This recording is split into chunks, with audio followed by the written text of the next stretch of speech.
को लेकर 4 जून के पहले लग रही अटकलों पर पूर्व कैबिनेट मंत्री सालेह मोहम्मद ने एनडीटीवी से खास बातचीत में बताया है कि एग्जिट पोल कुछ भी कहे 4 जून को सच्चाई सामने आ जाएगी। कांग्रेस पार्टी को राजस्थान में 25 में से 10 से अधिक सीटों को जीतने का दावा किया गया है। वहीं देश भर में 295 से अधिक सीटें जीतकर महागठबंधन की सरकार बनने का भी उन्होंने दावा किया है। जोधपुर लोकसभा क्षेत्र से सांसद पर तंज कसते हुए उन्होंने कहा है कि 10 साल में कोई काम नहीं हुआ, तो वहीं बाड़मेर, जैसलमेर और जोधपुर लोकसभा में भी जीत का दावा उन्होंने किया है। एग्जिट पोल्स के बहाने पूर्व मंत्री ने बीजेपी की डबल इंजन सरकार पर भी निशाना साधा और क्या कुछ कहा है, आइए आपको दिखाते हैं जैसलमेर से हमारे सहयोगी श्रीकांत व्यास की रिपोर्ट।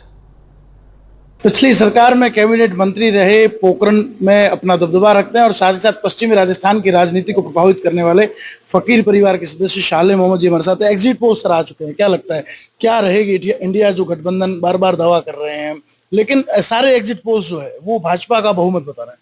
देखो, एग्जिट पोल बहुमत अभी किसी का भी बताए, पर आपने देखा अभी जो चुनाव, बहुत लंबा चुनाव चला और हर चरण में आपने देखा कि स्थिति बड़ी साफ थी। बीजेपी के लोगों को इस चुनाव के अंदर उन्होंने क्या क्या बातें कही, आप और हम सुन भी नहीं सकते, समझ भी नहीं सकते थे कि आज देश के प्रधानमंत्री जो बातें कर रहे थे कि एक कोई छोटा मोटा नेता बात करे और उस तरह की बातें यदि प्रधानमंत्री जी के मुंह में सुनते हैं तो उनको शोभा नहीं देती।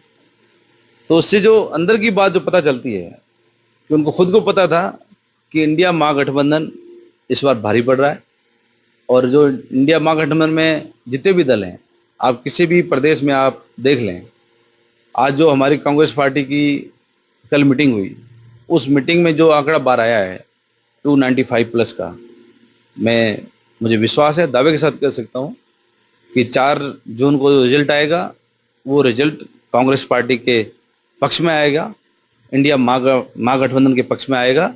और देश की जनता ने जो 6 महीने पहले तय कर दिया था कि इस बार सरकार को बदलना है, और वो रिजल्ट आपको आने वाले 2 दिन बाद आपके सामने रहेगा। बात करें पश्चिमी राजस्थान की, तो यहाँ की जो राजनीति है वो इस बार गर्माई थी। आपका काफी प्रभाव इस क्षेत्र में रहता है लंबे वक्त से। अगर सामाजिक स्तर पर बात करें या राजनीतिक स्तर पर, क्या लगता है बाड़मेर जैसलमेर लोकसभा सीट और जोधपुर लोकसभा सीट पर किस तरह के परिणाम देखने को मिलेंगे? देखो, दोनों सीटें हॉट सीटें थी और दोनों सीटों में आप देख सकते हैं जो माहौल था, 10 साल से लगातार यहाँ बीजेपी के सांसद और उसमें भी एक राज्य मंत्री और कैबिनेट मंत्री, और दोनों में एक बार 2 बार मंत्री रह गए, इसमें एक में 1 बार मंत्री रह गए। उन लोगों को उम्मीदें थी कि हम जो सांसद चुन के जा रहे हैं, आज केंद्र में वो मंत्री पद पे हैं, तो इस इलाके के लिए अच्छा काम करेंगे, वो हमारे उम्मीदों पे खरा उतरेंगे। पर 10 साल का कार्यकाल भी अपने आप में बहुत बड़ा कार्यकाल होता है और 10 साल के अंदर इन्होंने इस क्षेत्र के लिए, चाहे जोधपुर लोकसभा हो चाहे बाड़मेर जैसलमेर लोकसभा हो, दोनों के अंदर विकास का कोई काम नहीं है। इसलिए जनता ने इस बार जो माहौल था उस माहौल में 100% ये तय कर दिया कि दोनों सांसद हमें बदलने हैं। आप देख सकते हैं जैसलमेर बाड़मेर के अंदर भी कांग्रेस के हमारे प्रत्याशी उम्मीदवार राम जी वो जीत के आ रहे हैं, और जोधपुर लोकसभा के अंदर भी करण सिंह जी उचाड़ा जो एक सेवाभी व्यक्ति है, लोगों ने उनको सेवा का मौका दिया है और मैं विश्वास के साथ कह सकता हूँ कि दोनों सीटें कांग्रेस पार्टी जीतेगी। क्या लगता है रविंद्र सिंह जो है वो कितना बड़ा फैक्टर साबित होंगे बाड़मेर जैसलमेर सीट पर? देखो, रविंद्र सिंह जी विधायक हैं, विधायक के लिए उनको 5 साल का मौका मिला था, तो मैं समझता हूं कि जनता भी समझदार है। जनता ने कहा है कि भाई 5 साल को आपको विधायकी के रूप में पहली बार मौका दिया है, तो आप अपनी विधायकी करें। और एक उम्मीदवार राम एक नया चेहरा है जो लगातार 10 साल से संघर्ष कर रहा है, जनता की सेवा करना चाहता है।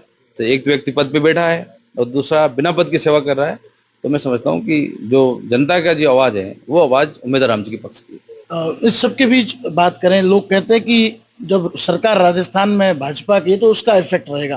क्या लगता है जैसलमेर और बाड़मेर जो 2 लोकसभा सीटें हैं, क्या स्थितियां हैं यहाँ पर, जो विधायक है वो किस तरह कामकाज करे, तो उसका प्रभाव इलेक्शन पर रहेगा?